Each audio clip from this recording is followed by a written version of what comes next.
Okay, so part 41 in video number 40 dúirt mé go raibh an job críochna le bheith fiarnach. I kind of said in video number 40 in the last video that this tractor was kind of finished, but someone commented there, Gears and Tears, a lad actually that's from my home county of Kildare, and he gave me a great idea about maybe answering the question why the engine is revving up and down a little bit. And what he said was check the governor spring. So I happen to have Caunella. I happen to have a spare one. So I'm going to take the one out in this tractor behind me, right? I'm going to put it side by side, and I'm going to hope that this one is taller. If this one's taller, it's going to be stronger. So that pushes against your diaphragm, in the diaphragm housing there, in your governor housing, and it keeps the rack pushed forward into the fueling position. I did notice in this engine, when you have the pull to stop pushed in and when you press the excess fuel or maximum fuel, whatever you want to call it, the cold starting, there's not a great sort of pressure pushing against that rack into the maximum fuel position. So that does tell me the spring is it's weak. It's weak obviously because it's here 70 years. You can't buy them new, so we'll take it out and we will change it. We'll make 3 lots.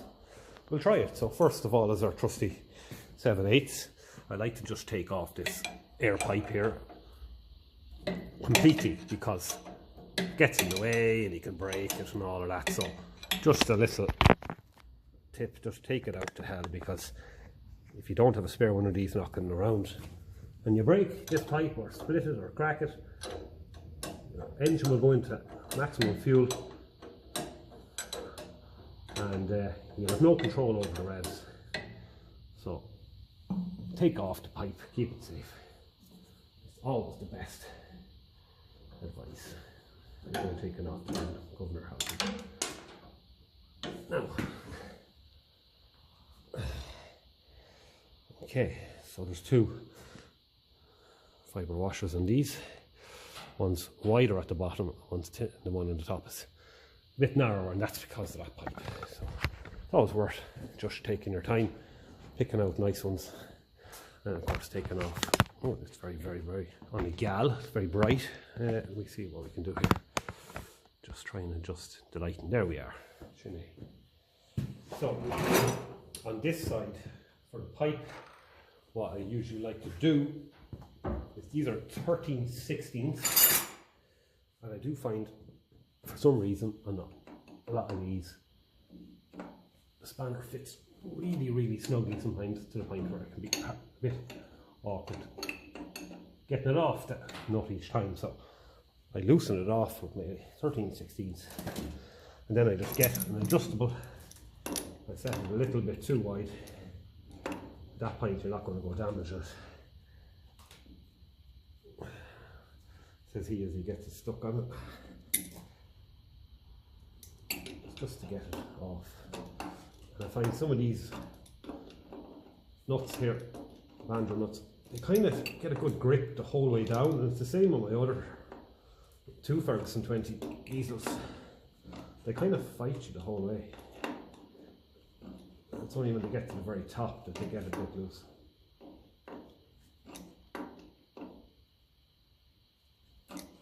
So we'll take this off. I'll come back when I have that off, and we'll take off this lad here at the very end. We'll take out the 4 screw bolts there, and we'll be able to have a look in there. Some people went it. The pipe is off, so now I'm getting into these. These are all covered in that kind of thick grease because I was trying my best to make sure everything was sealed. So pure typical. I get the hands to slide. So these little 1/4" sockets are awful handy for getting in here, and it's giving them a nice little snug, because of course any air leak at all will affect your dampening, will affect your revs and your governor and all that. So I like to get in after I snug these and just give them a little extra tension there, tightening up with a 1/4" socket and a little flathead on it.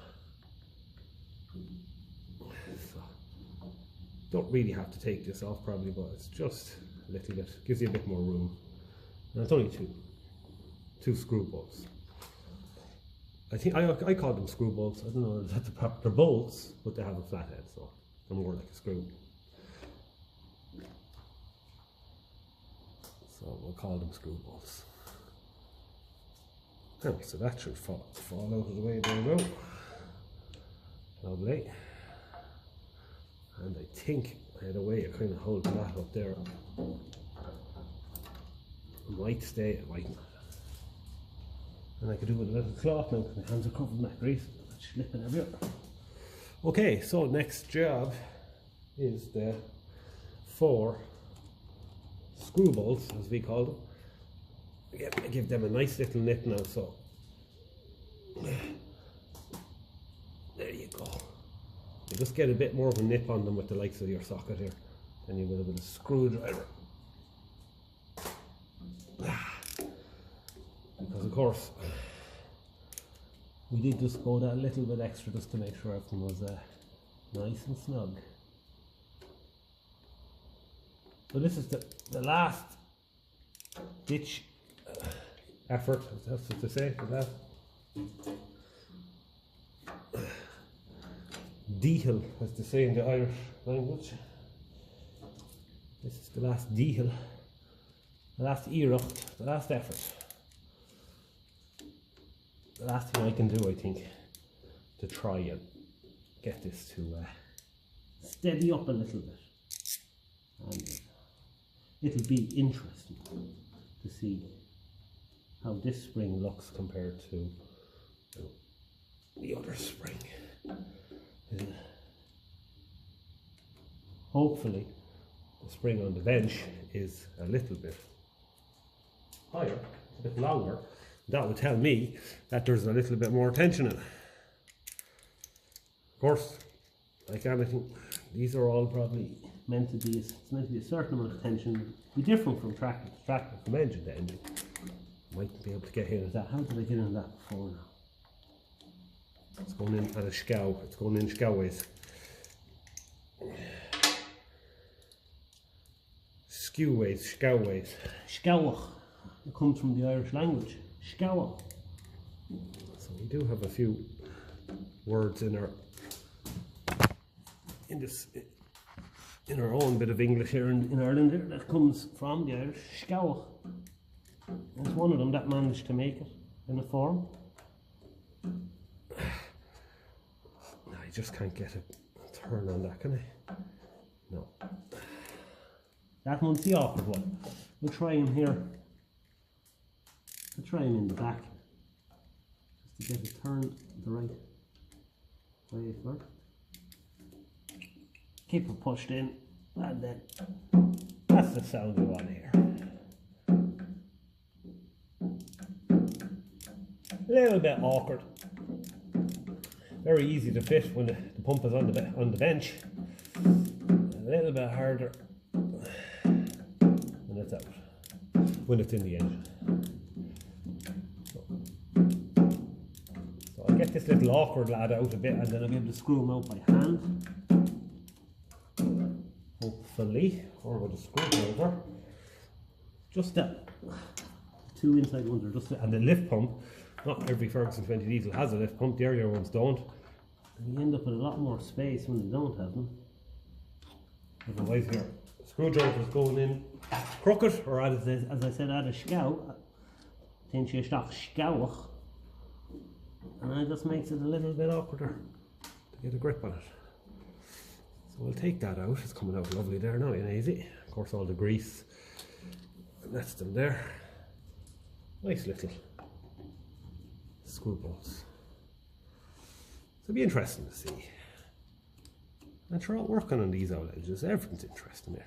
I have 2 Ferguson 20 diesels with the same Bepco engine kit in both of them, and they sound completely different. I might leave that one until I get this one in the inside here out of it. Yeah, they sound different. One sounds a bit softer, and the governor works better in it. That's my one at home until there. Put up a video on that the last day. Doing a bit of work on the Kaigas system. That engine sounds a lot different than the one here. This one here sounds a lot more mechanical, a lot more knocky, a lot more metallic. The one at home sounds a lot more softer, but it responds very well when you come to a hill and you have a trailer of turf behind it or you have a load on it. The governor on the one here is a bit lazy, and I have a feeling it's down to this exact thing we're looking at here, the spring in the governor. Could be a little bit too weak and soft, and so it'll be interesting to see. There we are, the shinny. So that's it there. So let's go and compare this with the one up on the bench. Lovely. Right, shouldn't count it on and shouldn't count on it. Yeah, and it is. This one's taller. So that's the one that's going into it. Mightn't be much of a difference, but it's definitely going to have more tension in it if it's taller. Let's get the camera lowered down a little bit. Let me see. Let's see if we can know what's anything here now.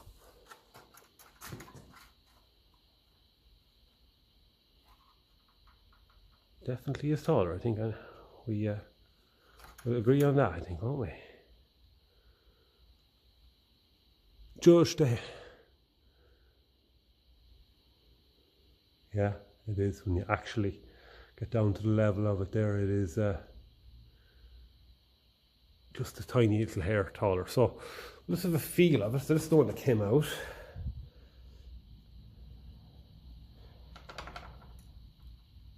Oh yeah.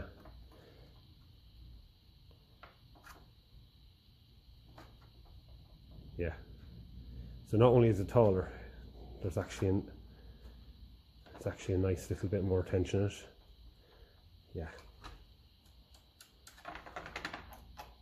Takes a lot more effort to get it to close fully.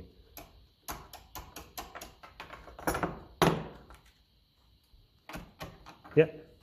So what can we say? Only that it's worth trying it. Let's be honest, I was after taking out the old one, so I was obviously going to put in the other one anyway. So I think we'll just go and fit it and see how we get on. Right, I'm just going to get the other hand torch and just give you another look in there.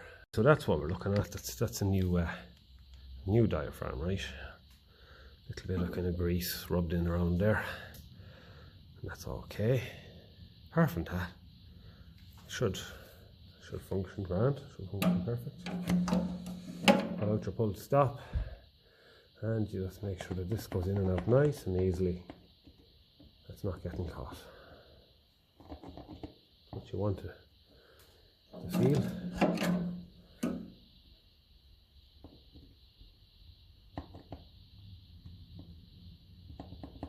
And that is grand and free. That's what you want.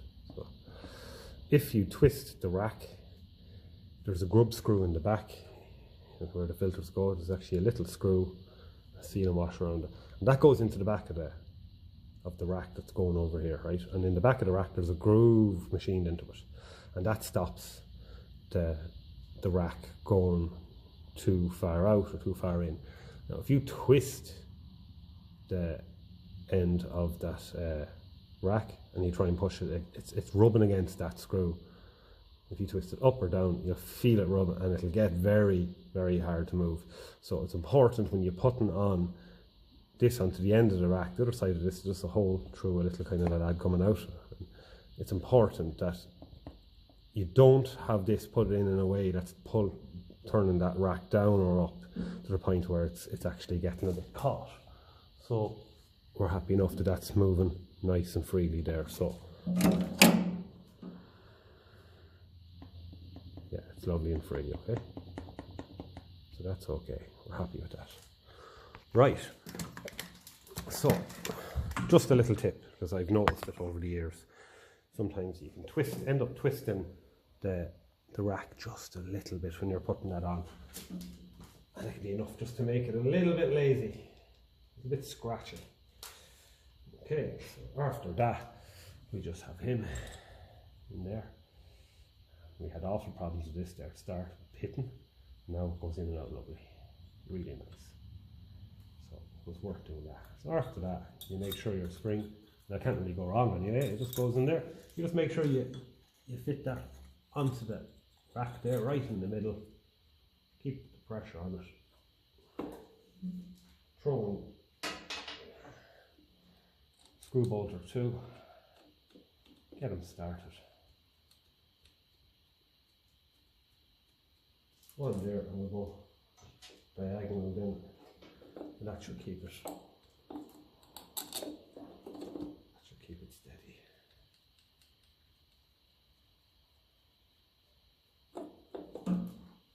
So, another YouTube user, that was I watched his videos as well, like Years and Tears, that you'll see in some of the comments. As I say, it's a small world. He happens to be from not too far down the road. He doing a bit of work on a Ferguson 20 diesel like myself, and he was just asking me about the starting handle. So I was lucky enough to get a starting handle, an original one, when I was after buying some parts. In Ireland, you know, you've Dundee. In England, in the north of Ireland, maybe we'll say you probably have Gumtree or things like that. And for American viewers, they probably are well used to Craigslist and all of it. You know, it's kind of your online kind of place where you can sell bits and pieces. But I was lucky enough to come across. I was looking for gearbox and gearbox cover. You know, the steering box on the Ferguson 20. For my Ferguson 20 diesel over there, because my one was suffering from a lot of corrosion, because the kind of alloy, it's a mix between magnesium and aluminium, is in them. They do get a little bit corroded, whereas the earlier ones on the earlier Fergusons seem to have more aluminium in them. And you'll see yourself, some Ferguson 20s, you'll see the numbers for the gears will be really clear, and on others, like on my one over there originally, they were really worn off it, and the steering box was actually starting to crumble like in places. So when I was stripping all the gearbox down and all of that, I said, a bit of a waste of time doing this, but I did it. This came up for sale with an original starting handle, so I managed to put that steering box on my own Ferguson 20 diesel. This was before I was ever putting videos up on YouTube. So I put that original starting handle on my other tractor at home. My other tractor I don't really paint or at. So he was just asking, where would you get a starting handle? Well, you can get them in Ireland. Not every tractor parts kind of make, we'll say, like spare X around it. So a lot of them don't actually do the one for the 20 diesel, they do the one for the TVO. So no, I don't like that. No. Why isn't that going into? Oh, it is. I thought it wasn't going into the maximum. Okay, this is now getting under a lot more pressure. I'm happy to say it's pushing it forward a lot better. Before it was very lazy, whereas now you can hear a very certain push forward. But yeah, so I don't think all of the, say, SpareX, Bepco, AgriLine, Vapormatic, QTP, quality tractor parts, a lot of them don't stock the starting handle for the Ferguson 20 diesel. So I know John Connaty and Kells, they have a good online kind of shop, I'll say, or the bits are online. That's where I got one for that Ferguson 20 diesel over there. A new one. It's nice just to have it. I found it handy for doing the spill time and stuff like that, where you have to turn the engine really kind of slowly, and you know, I found it very hard to put like an adjustable spanner onto the pulley down there with everything that was in the way. So I found the handle was a lot, start handle was a lot better for all of that. So that's where I got mine. It did work out about €80, because I think his prices aren't VAT included, and then I think the delivery is like fairly expensive as well. I think it's like a courier company, so it's about €10–11. So that's where I got mine for this tractor. One at home there said I was looking to get an original one, and it suits the tractor because a lot of the parts on that aren't painted and stuff. So, awful handy to have. It was great to have it to be able to use on this tractor as well, of course, for the spill timing and all of that. if I could find my adjustable spanner, I'd be doing better there. Yeah, it's just handy, and of course it just makes that a little bit more complete, of course, doesn't it? This tractor doesn't have one, so you're never going to be able to start them by hand. I have heard the odd person say they managed it. I do not know how they. I know it has a decompression system on it and all that, but I still don't think you're going to be able to start it, no matter how warm they are, by hand. Big old flywheel on these engines, there's a lot of metal in them. We were definitely over engineered for what was a 26 horsepower engine, you know. So he was saying us to show him the dimensions of the starting handle maybe, so I'll put it up there on the bench, but I'm only thinking now actually that the end of them is very hard to make. They're different than the TVO. So I have some other starting handles in there that I used to use just for spill time and stuff that I made up myself, we'll say, for the Ferguson 20 diesel before I bought the new one. I didn't like buying a new one, to be honest with you. I prefer to find an original one, but I just don't see them coming up at all. So yeah, okay, that's that. And now we just get our 7/8, so we'll go around the other side there and just put that back on. Probably shouldn't have nipped that up fully just in case things aren't lined up over here. I suppose that's the kind of golden rule with these. Very easy to damage this pipe, like, so that was probably a bit foolish of me now, but we'll have to take your time. I can always loosen it off there if I have to. Okay, on with our banjo, on the sealing washer, and a smaller one on top.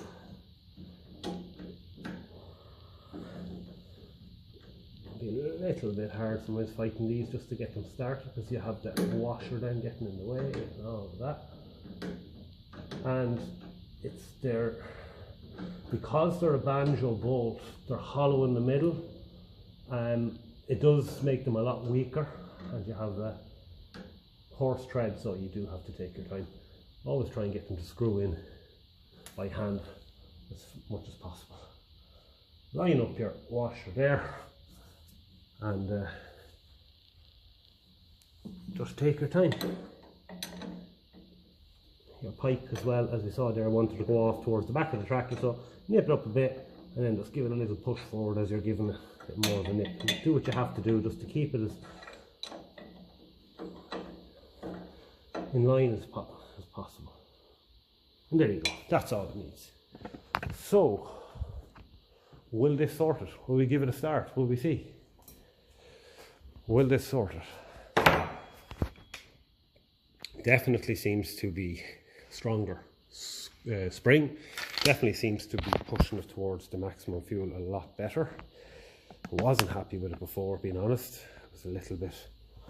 You press the maximum fuel button and you just feel that things aren't just pushing forward that strongly. So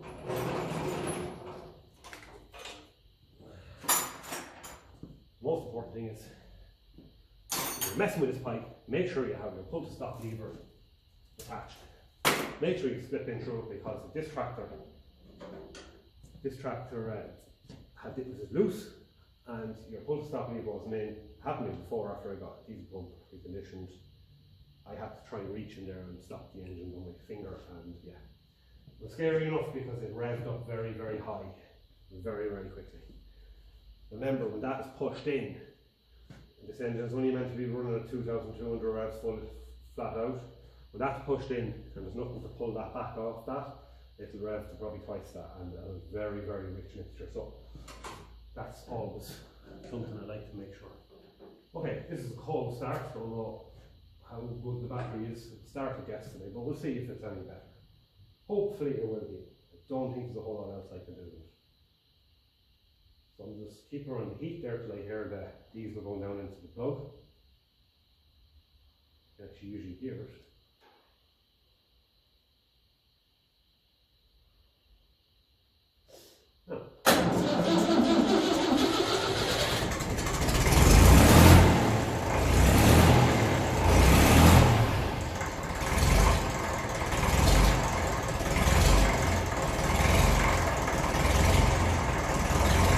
little bit up and down. I don't mind once it settles, that's fairly normal when it's cold.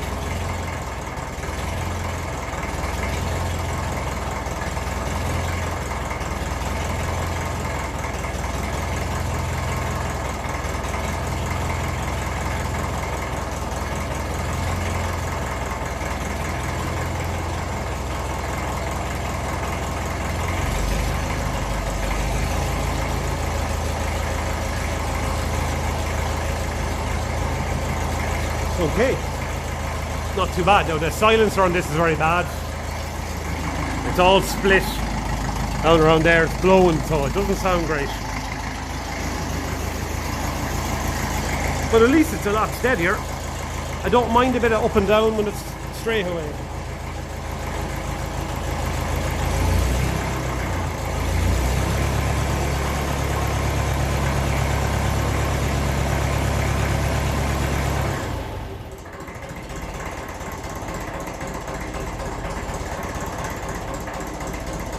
So I think that is probably all we can do with this.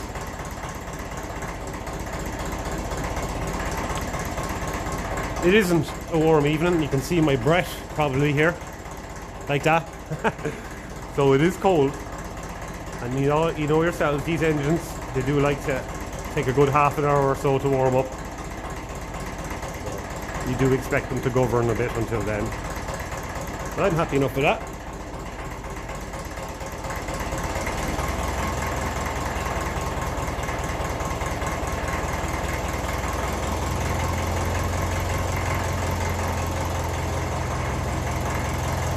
Yeah, so I'm going to call that, well, I'm not going to call it 100% success, but it's better. So look, I'm going to say we'll leave it there. Probably depends on how long more I have this tractor before it's picked up. Might do another bit on it yet, a bit more tidying. I'll try and record anything that's interesting, but for now anyway, at least, I'm happy with that. On to the question that was asked. So this is the 20 diesel starting handle that I got from John Connolly in Kells, County Meath. They have an online tractor part store there in a breaker's yard.